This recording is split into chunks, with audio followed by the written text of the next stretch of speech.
মই ভুল আছিলোঁ, কিন্তু মইতো সকলো ঠিক কৰিব বিচাৰিছিলোঁ। মোৰ শহুৰৰ ঘৰৰ মানুহখিনিক নিজৰ বুলি ভবাটো কি মোৰ পাপ হ'ল নেকি, নে বহুত ডাঙৰ অপৰাধ হ'ল? তেনেহ'লে মোক এনে শাস্তি কিয় দিছা প্ৰভু? মোক কোনোৱে বিশ্বাস কৰিবলৈ টান পাইছে। জোন, খুৰী, মই তোৰ সকলো কথাই শুনিছোঁ। বৰ বেয়া লাগিছে। নহয় জোন, নিজৰ শহুৰৰ ঘৰৰ মানুহখিনিক আপোন বুলি ভবাটো অপৰাধ নহয়। তেনেহ'লে এনেকুৱা কিয় হ'ল মোৰ লগত? এয়া তোৰ অন্ধ মৰম আৰু অন্ধবিশ্বাসৰ কাৰণে। তই যদি সময় থাকোঁতেই তোৰ ননদৰ চাল চলন বুজি পালিহেঁতেন, আজি এনেকুৱা অৱস্থা কেতিয়াও নহ'ল হয়। তইতো তাইক বাৰে বাৰে পইচা দি আছিলি, তই তেতিয়া সুধিব নোৱাৰিলি? যদি তাই ডান্স ক্লাছত এডমিশ্যন লৈছিলেই, তাইক নুসুধিলি কিয় ৰিচিপ্টখনৰ কথা? ৰিচিপ্টখনৰ কথা সুধিবলৈ পাহৰিলি নেকি তই? নহ'লে তাইৰ টিচাৰৰ লগতে যদি এবাৰ কথা পাতিলি হয়, সকলোবিলাক জল জল পটপটকৈ ওলাই গ'ল হয়। এই অন্ধ মৰমৰ কাৰণে তই তোৰ মানুহজনকো ইমান অশান্তি দিছ। মানুহজনেতো তোক বিশ্বাস নকৰা হৈ গ'ল চাগে। অঁ খুৰী, মই ভুল কৰিলোঁ, মোৰেই ভুল। মই প্ৰতিবাৰেই তাইৰ ফালে হৈছিলোঁ, তাইক ভাল বুলি ভাবিছিলোঁ। তাইৰ ছাইড লৈ লৈ মই মোৰ মাকো বেয়াকৈ কৈ পালোঁ। মাক আৰু ফোন নকৰিবলৈ ক'লোঁ খুৰী। আনকি ৰুণে মোক অকলশৰীয়া খাবলৈও নিবলৈ আহিছিল। তাইৰ কথা শুনিয়ে মই ঘৰলৈ অকলশৰীয়া খাবলৈও যাব নাপালোঁ। মানে ময়ে নগ'লোঁ। মই এইখন মুখ এতিয়া মাক কেনেকৈ দেখুৱাম খুৰী, কেনেকৈ দেখুৱাম? পাগলীজনী কৰবাৰ নিজৰজনৰ মাকে সন্তানক বেয়া পাব পাৰে। হাজাৰ ভুল কৰিলেও কেতিয়াও বেয়া নাপায়, বুজাবহে। তই এষাৰ মাত দিলেই বুজি পাব তই ভালে আছ নে বেয়া আছ। আৰু তোৰ মায়ে চাগে বেয়া পাই থকা নাই দেই, মায়েও চাগে উপলব্ধি কৰিছে তাই চাগে কিবা ভুল হৈছে, সেইকাৰণে তাই এনেকুৱা কৰিছে।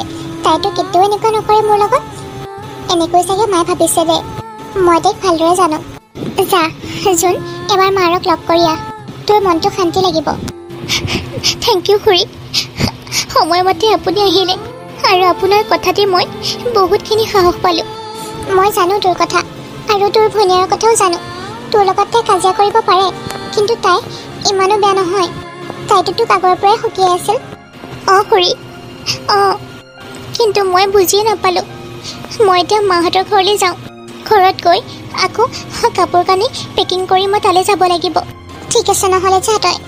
অঁ খুৰী, শুনাচোন, মই মাহঁতৰ ঘৰলৈ যাওঁ, দুদিনৰ পাছতহে উভতিম। শুনাচোন, মোৰ তোমাৰ পইচাৰ ওপৰত কোনো লোভ নাই। মোৰ যেতিয়া পইচাৰ প্ৰয়োজন হৈছে, ক'ৰবাৰ পৰা নহয় ক'ৰবাৰ পৰা মইতো পইচাখিনি পামেই। তোমাৰ পৰা পইচা মোক নহ'লেও হ'ব। মোৰ আজি এইটো কথা ভাবিহে বেয়া লাগিছে। তোমাৰ মনটো আচলতে বহুত লেতেৰা। তোমাৰ ঠাইত পইচা থাকিও আজি ইমান বিপদৰ সময়তো তুমি মোক পইচাখিনি উলিয়াই দিবলৈ বিচৰা নাই। কেনেকুৱা মানুহ তুমি? আৰু নিজকে বচাবলৈ মোৰ ইমান সহজ সৰল ভণ্টিজনীক ফচাবলৈ আহিছে।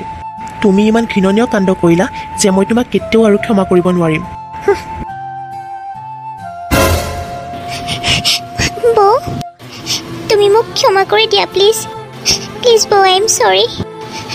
তুমি দাদাৰ আগত যেনেকৈ লগতে কথাটো সুধি দিলা ন, মই বহুত ভয় খাই গ'লোঁ। তুমি দাদাৰ আগত যেনেকৈ মোৰ নামটো লৈ পেলালা, মোৰ বহুত ভয় লাগি গ'ল বৌ।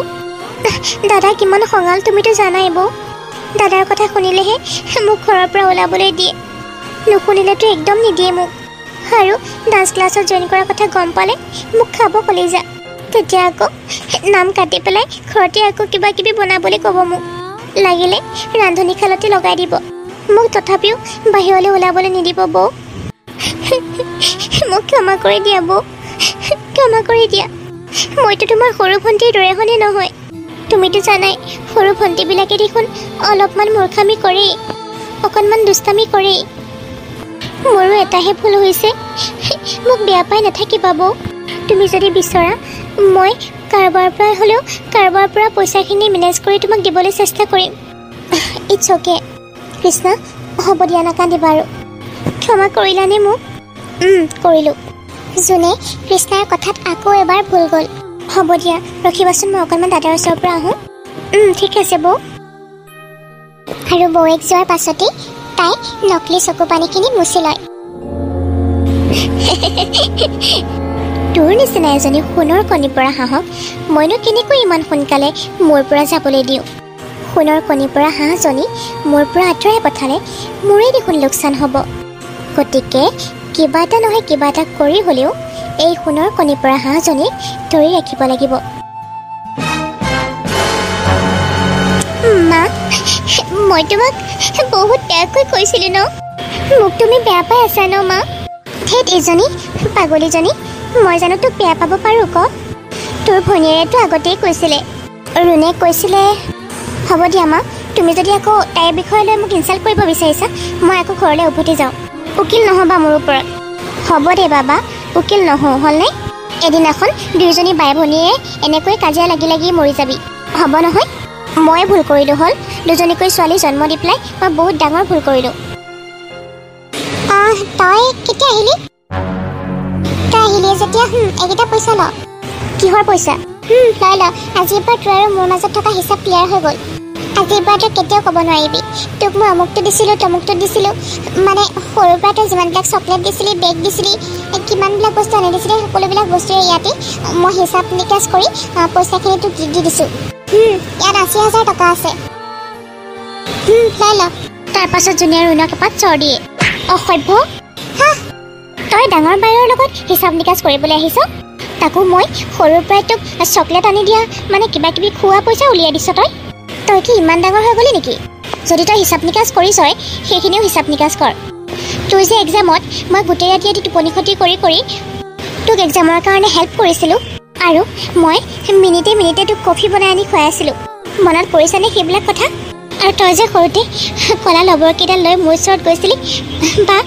তইহে মোক চুলিকেইডাল গুঠি দিব লাগিব কৰ সেইবিলাকৰ হিচাপ কৰ হিচাপ কৰিব আহিছে মেডামে মা তোমাৰ মৰমৰ ছোৱালীক চাই লোৱা এবাৰ ৰাখি ল আকৌ অসভ্যালি লাগিলে আৰু এপাত চৰ বেছিকৈ মাৰ তথাপিও এই পইচাকেইটা লৈ ল তোৰ যেতিয়া ভণ্টি হওঁ তোৰ চৰ খালেও কথা নাই কিন্তু তথাপি তোৰ শহুৰৰ ঘৰত তোক এনেকৈ গালি বা কথা শুনালে মোৰ ভাল নালাগে তই খালি এই পইচাখিনি লৈ ল ইয়াক কি কৈ আছ তহঁত দুজনী মোৰ ওচৰতে আছোন মই ক'ম যেনেকৈ মই সৰুতে তহঁত দুইজনীক একেলগে বহাই সাধু শুনাইছিলোঁ তেনেকৈ এটা কাহিনী মই তহঁতক আকৌ শুনাম যিটো কাহিনী তই এতিয়া মোক শুনাইছ সেইটো কাহিনী ৰুণে মোক আগতেই শুনাই থৈ দিছে আচৰিত নহবি এইবিলাক নিজৰ কাণেৰে আৰু নিজ চকুৰে দেখি আহিছে কিন্তু তাৰ পিছৰখিনি তই গমেই নাপাৱ শুন চব ভাঙি পেলাম আজি মই আজি আকৌ কাৰ লগত লাগি আহিলি মা তুমি আঁতৰ হোৱা আজি মই দুটা মানুহৰ মাথা ভাঙি দিম এজনী জোনবাৰ ননন্দীয়েকৰ আৰু এটা তাই গিৰিয়েকৰ নহয় ৰুণ এনেকৈ নকয় নহয় আৰু তাই গিৰিয়েকে যে জোনবাৰ ওপৰত যে হাত উঠাই যে সেইটো কি ভাল কথা তুমি জানানে মা তাই জোনবাৰ ভালতি লগাই লগাই সকলোবিলাক বস্তু সৰকাই আছে পইচা পাতি সকলোবিলাক আৰু তাই টিউচন কৰি কৰি যিমানবিলাক কষ্টৰ পইচা গোটাই থৈ দিছিলে তাই সকলোবিলাক এনজয় কৰি উৰুৱাই আছিলেগৈ কালি ভিন্দিৰ অফিচৰ বহুত ডাঙৰ প্ৰব্লেম এটা হৈছিলে তাত বহুত পইচা লগা হৈছিলে আৰু ভিন্দিয়ে বাক প্ৰথমবাৰৰ কাৰণে পইচা বিচাৰিছিলে বাৰ ঠাইত পইচা টকা দেখিছিলে ভিন্দিয়ে কিন্তু এতিয়া বাই যেতিয়া নাই বুলি কৈছে ভিন্দিয়ে বিশ্বাস কৰিবলৈ টান পাইছে মই সকলোবিলাক কথা শুনি আহিছোঁ মা জোনবাই ক'লে যদি মোৰ ওপৰত বিশ্বাস নাই তেতিয়াহ'লে তোমাৰ ভণ্টিকে সোধা সেইমতে ভিন্দিয়ে ভনীয়েকক মাতিও পঠালে আৰু সকলোৰে সন্মুখত সোধাত তাই লগতে কথাটো সলাই দিলে আৰু আমাৰ বাক ফচাই দিলে বাই বচালে কিন্তু তাই ওলোটাকে ফচাইহে দিলে সেইজনীটো 1 নম্বৰ গাঠি হয় একোৱে বুজি নাপায় তাই মোৰ লগতহে লাগিব জানে মা মোৰ তাত পইচা কেইটামান আছে তুমি কাম এটা কৰিবা তুমি তাইক মাতি পেলাই দি দিবা মই তোমাৰ হাতত দিম তুমি নল'বা তুমি জোনবাক দি দিবা তাৰপাছত ক'বা এইখিনি পইচা ল আৰু তোৰ ননন্দীয়েৰে আৰু তোৰ গিৰিয়েৰৰ মুখত মাৰি আহ বুলি ঐ জোন আহিছে দেখোন মই তাইৰ মুখামুখি হ'ব নোৱাৰোঁ মা মইতো তাইৰ মুখামুখি হ'ব পাৰিলে তাইৰো মূৰটো ভাঙি পেলাম ৰুণৰ বাইক জোনে নিজৰ শহুৰেকৰ ঘৰত পিটন খাই খাই মৰি আছে জোন ৰুণে যে এটা সুকীয়া ৰুমৰ কাৰণে পইচা গোটাই আছিলে সেইখিনি পইচাকে তোক দিবলৈ কৈছে আৰু এই কাহিনীটো মই ৰচিছিলোঁ তাৰপাছত দুয়োজনীয়ে ইজনীয়ে সিজনীৰ ফালে চাই বহুত সময় থমকি ৰ'ল চাওঁ এফালে আছোন নাই নাযাওঁ তই আৰু পাৰিবি ধেত পাগলীজনী কিয় মাৰিমনো বা ৰুণ তই মোৰ কাৰণে বহুত চিন্তা কৰ কিন্তু তোক মই অকণমানো বুজিবই চেষ্টা নকৰিলোঁ চৰি ভণ্টি সিহঁত দুজনীৰ মিলাপ্ৰীতি দেখি মাকেও কান্দি পেলাইছিল। তই মোক ইমান ভাল পাওঁ ভণ্টি, তেতিয়াহ'লে কাজিয়া কিয় কৰ মোৰ লগত? কতনো মই তোৰ ভণ্টি? তোক বিয়া দিওঁতে মায়ে কৈছিলে তোক আকৌ ক'ৰবাৰ পৰা কিনিহে আনিছে বুলি। ভোকত পৰি থকা এজনী ভিক্ষাৰী ছোৱালী আছিলি, মায়ে তোক তাৰ পৰা উঠাইহে আনিছিলে। এক পাত চৰ দিম নহয় বদমাছ এজনী। আৰু শুন, তোৰ সেই ননদজনী সঁচাকৈ মই কিন্তু মূৰ ভাঙি দিম। যেতিয়া এনজয় কৰিব লাগে বয়ফ্ৰেণ্ডৰ লগত আৰু যেতিয়া দামী দামী গিফ্ট কিনিব লাগে, দামী দামী কাপোৰ পিন্ধিব লাগে, তেতিয়া বৌয়েকলে মনত পৰে। আৰু যেতিয়া বচাবলগীয়া হ'ল তেতিয়া একেবাৰে আইতাকলে মনত পৰি গ'ল। মোক তাই কৈছে ভণ্টি, মই অলৰেডি তাইৰ লগত কথা পাতিলোঁ। তাই কৈছে ককায়েকৰ আগত তাই ক'বলৈ বেয়া পাইছে বুলি। মানে তৎক্ষণাতে সুধি দিলে যে ককাই বহুত ষ্ট্ৰিক্ট যে। তোকো দিম এক পাত চৰ। ইমান ডাঙৰ ৰামায়ণ হৈ গ'ল তথাপি তাইৰ মুখেদি এটা কথাও নোলাল। ইমান ডাঙৰ ৰামায়ণ হৈ গ'ল তথাপিও এই গাধীজনীয়ে অকণমানো বুজি নাপালে। তাই যদি তোৰ গিৰিয়েৰক ইমানে ভয় কৰিলে হয় আজি ইমান ডাঙৰ কাণ্ড নকৰিলে হয়। তই নিজে কচোন, ভিনদেউৱে আজিলৈ ভৈনীয়েকক তোৰ আগতে বকা দেখিছনে? দেখিছ কালি পাৰা? নাই। তেনেহ'লে আৰে তই কিয় বুজি নাপাৱ? তাই তোক খেলৰ পুতলা বনাই আছে আৰু তই তাই জানি শুনি খেলৰ পুতলা বনি আছ। মা, এইক যাবলৈ দিয়া। এই মোৰ বা নহয়। বা হোৱা হ'লে মোৰ মনৰ কথা বুজি পালে হয়। ৰুণ, অকণমান জোনৰ চকুকেইটা খুলি দে। তাইৰ চকুকেইটা বন্ধ হৈ আছে যে। তই কথা নামানা নহয়। এই মোবাইলটো চা। যিদিনাখন ৰেষ্টুৰেণ্টত কাজিয়া হৈছিল সেইদিনাখন মই গোটেইখিনি কথা মই এই ফোনটোতে ৰেকৰ্ডিং কৰি লৈছিলোঁ। কিন্তু সেই চালাকজনীয়ে মোৰ ফোনটোত গৰম কফি পেলাই দিলে আৰু মই কাকো একো প্ৰুফ দেখুৱাব নোৱাৰিলোঁ। মোবাইলটো বাৰু বেয়া হ'ল, কিন্তু ভিডিঅ'টো মই কিবা এটা কৰি হ'লেও উলিয়াই ল'লোঁ। কৃষ্ণাইতো মোৰ পইচাৰে এনজয় কৰি আছে। অঁ, তোকতো মই কৈয়ে আছিলোঁ, তইহে শুনা নাছিলি? তোৰ ননদজনী এক নম্বৰৰ বদমাছ হয়। তোকতো মই আগতে কিমান কৈছিলোঁ, তইহে শুনা নাছিলি? ৰুণ, মই তাইৰ কাৰণে তোৰ লগত বহুত বেয়া ব্যৱহাৰ কৰিলোঁ ন। তাৰ পাছতো তই মোৰ লগত ইমান ভাল কৰিছ। মোক বচাবলৈ তই উঠি পৰি লাগিলি। আজি এই ভিডিঅ'টোৰ কাৰণে জাননে তই এখেতে মোক বিশ্বাস কৰিব। ধেত ইজনী, তাই তোৰ ননদ আৰু মই তোৰ ভণ্টি। আৰু নন্দেকতকৈ মৰমৰ কোন হয়? ভণ্টি। তই ৰখ, মই এইজনীক খবৰ ল'ব লওঁ।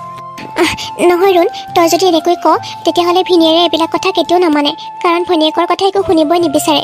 এনেকৈ বা নামানে, কিন্তু তোৰ গিৰিয়েৰে নিজৰ ভনীয়েকৰ কৰ্মকাণ্ডখিনি নিজে যদি নিজ চকুৰে দেখা পায় তেতিয়া?